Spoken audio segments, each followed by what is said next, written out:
Praise the Lord. क्या आप भी रात को सोते सोते 3 से 5 के बीच उठ जाते हैं और फिर करवटें बदलते रहते हैं और सोचते हैं कि नींद कब आएगी? चाहे आप महीने में एक बार उठें, कभी कभी उठें या रोज उठें, आपके लिए ये जानना बहुत जरूरी है कि ऐसा क्यों है और आपको क्या करना चाहिए।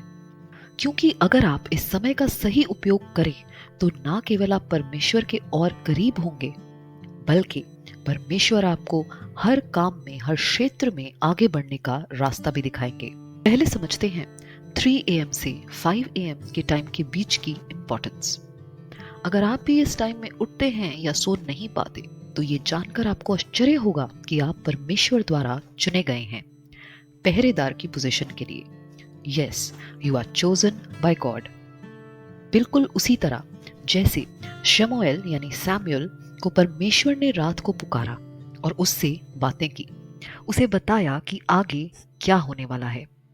परमेश्वर ने उसे आगाह किया आने वाली मुसीबतों से।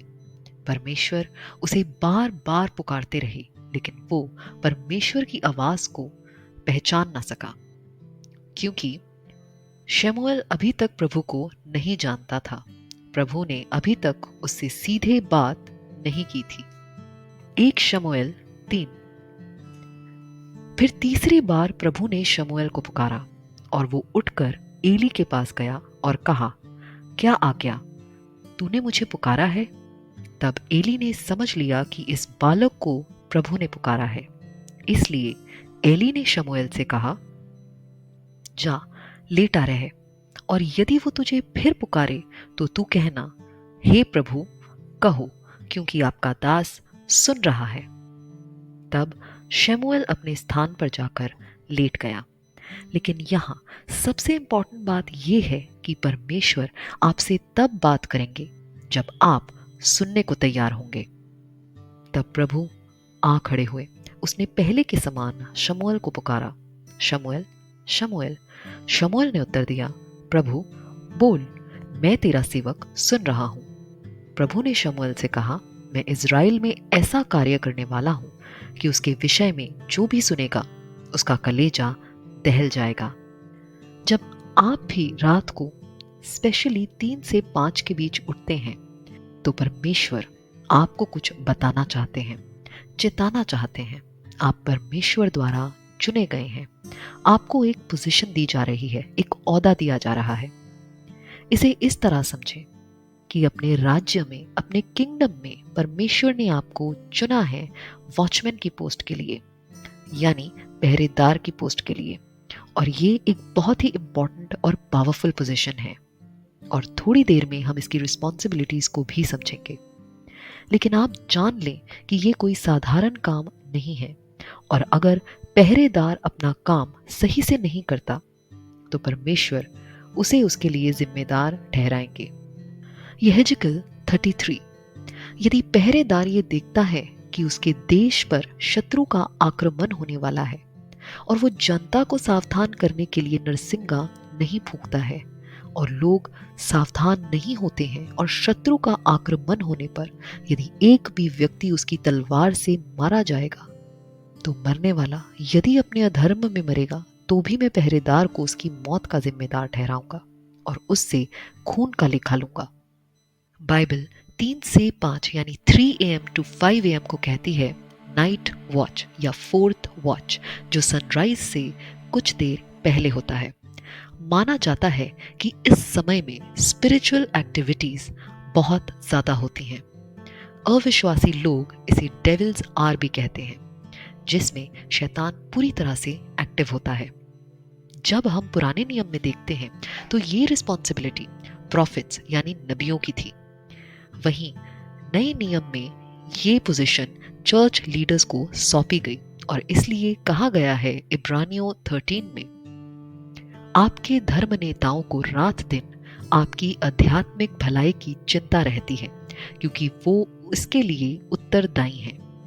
इसलिए आप लोग उनका आज्ञा पालन करें और उनके अधीन रहें, जिससे वो अपना कर्तव्य आनंद के साथ, ना कि आहें भरते हुए पूरा कर सके, क्योंकि इससे आपको कोई लाभ नहीं होगा। यीशु मसीह ने हम सबको पहरेदार की पोजीशन के लिए बुलाया है। मरकुस 14। तुम सब जागते रहो और प्रार्थना करते रहो, जिससे तुम परीक्षा में ना पड़ो। आत्मा तो तत्पर है, परंतु शरीर दुर्बल। वहीं कई लोग अपनी जिम्मेदारी को या तो जानते नहीं और कई उससे भागते हैं। यशाया 56। इज़राइल के पहरेदार अंधे हैं, वे सब के सब अज्ञानी हैं। वो गूंगे कुत्ते हैं जो भौंक नहीं सकते।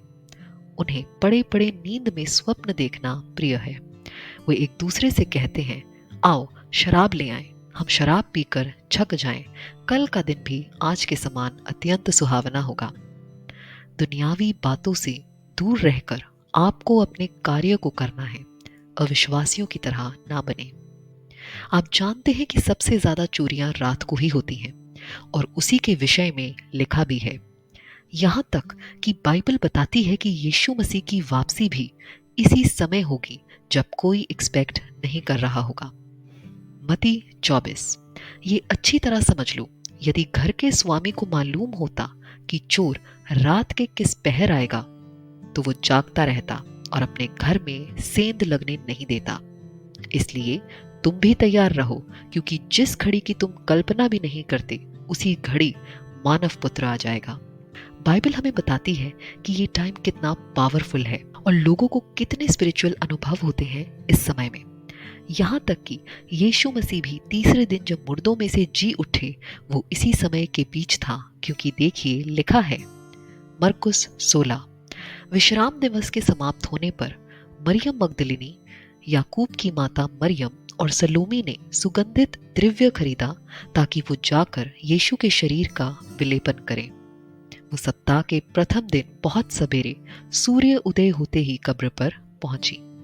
वो सूर्य उदय के टाइम पर कब्र पर पहुंची और पाया कि कब्र पहले से खुली है और यीशु मसीह वहां नहीं है।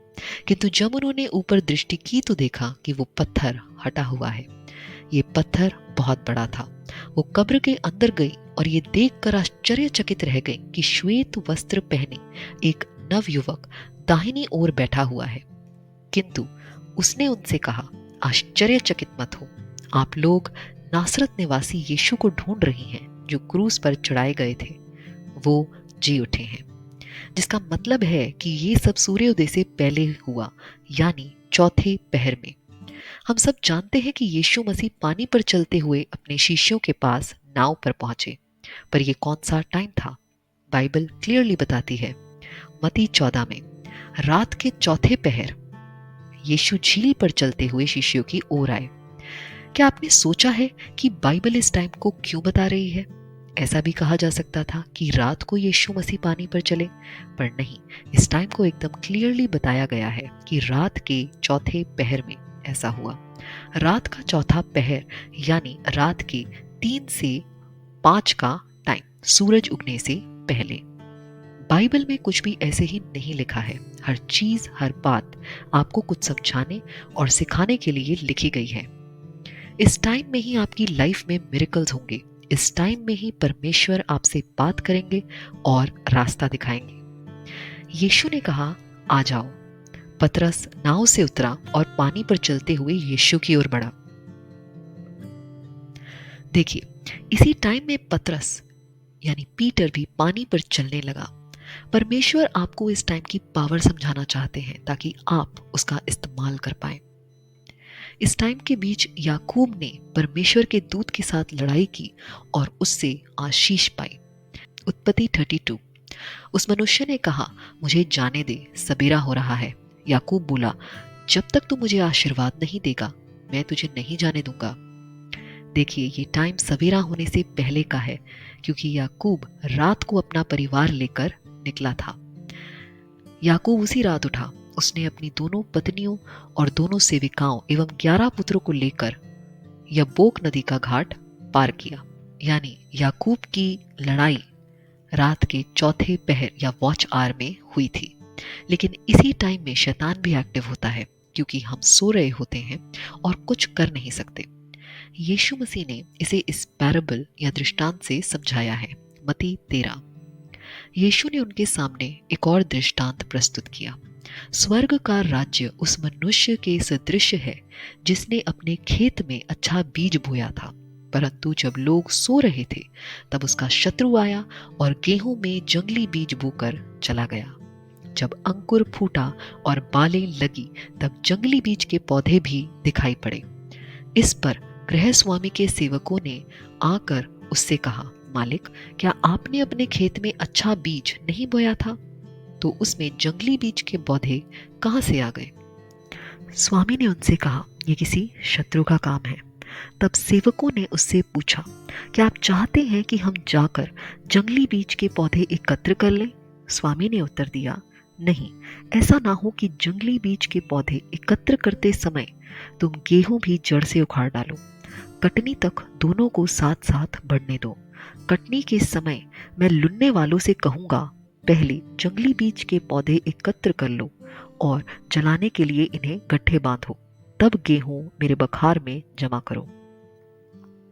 इसे यूं समझें कि हम दिन भर परमेश्वर की आराधना करते हैं, प्रार्थना करते हैं, जो कि अच्छे बीज बोने के समान है, लेकिन शैतान रात को आकर जंगली बीज बो जाता है। ये जंगली बीज दर्शाता है दुख, मुसीबत, बीमारियों को, बिना वजह की चिंताओं को। परमेश्वर इसलिए आपको इस टाइम उठाते हैं कि आप अपने और अपने परिवार, अपने जानने वाले, अपनी सोसाइटी की रक्षा कर सके। लेकिन आपको ऐसा क्या करना है कि शैतान को जंगली बीज लगाने का मौका ही नहीं मिले? उसके लिए आपको देखना होगा पार्ट 2, वरना ये वीडियो बहुत लंबा हो जाएगा। परमेश्वर आपको आशीष दे।